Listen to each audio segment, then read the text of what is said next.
কুফানগরীতে এক নাস্তিক ছিল। সে বলে বেড়াতো, আমি আল্লাহরে দেখি না তাই মানি না।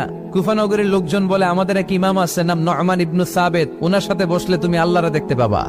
সে বলে, তাই? তাহলে তোমাদের ইমামকে ডাকো। সাইয়েদনা ইমাম আবু হানিফা টাইম দিলেন, এই জুমার দিন, আজকে জুমার দিন না, এই জুমার নামাজের পরে ঠিক ভর দুপুরে 2টায় সবাই আমরা একত্রিত হব। নাস্তিকও আসবে, সাইয়েদনা ইমাম আবু হানিফাও আসবে। জুমার সালাতের পরে লোকের বন্যা বয়ে গেল, বাঁধ ভাঙা জোয়ার, অনেক মানুষ। নাস্তিক এসেছে, লক্ষ লক্ষ লোক এসেছে, আসে নাই ইমাম আবু হানিফা। আসে না আধা ঘন্টা, 1 ঘন্টা, 2 ঘন্টা পরে আসছে। নাস্তিক বলে, এই তোমাদের ইমাম যার কোনো সময়ের জ্ঞানই নাই, এর সাথে কিসের তর্ক? সাইয়েদনা ইমাম আবু হানিফা বলে, ইনদি উযর, আমার ওজর আছে। কি ওজর? সাইয়েদনা ইমাম আবু হানিফা বলেন, আমি ঘর থেকে বের হয়ে আসার পথে একটা নদী পার হয়ে আসতে হয়। আজকে এসে দেখি নদীর মধ্যে কোনো মানুষ টানুষ নাই, নৌকা নাই, মাঝি নাই, কিচ্ছু নাই। তো হঠাৎ দেখলাম পাশে বিশাল বড় একটা গাছ। এই গাছটা এমনি এমনি 2 ভাগ হয়ে গেল।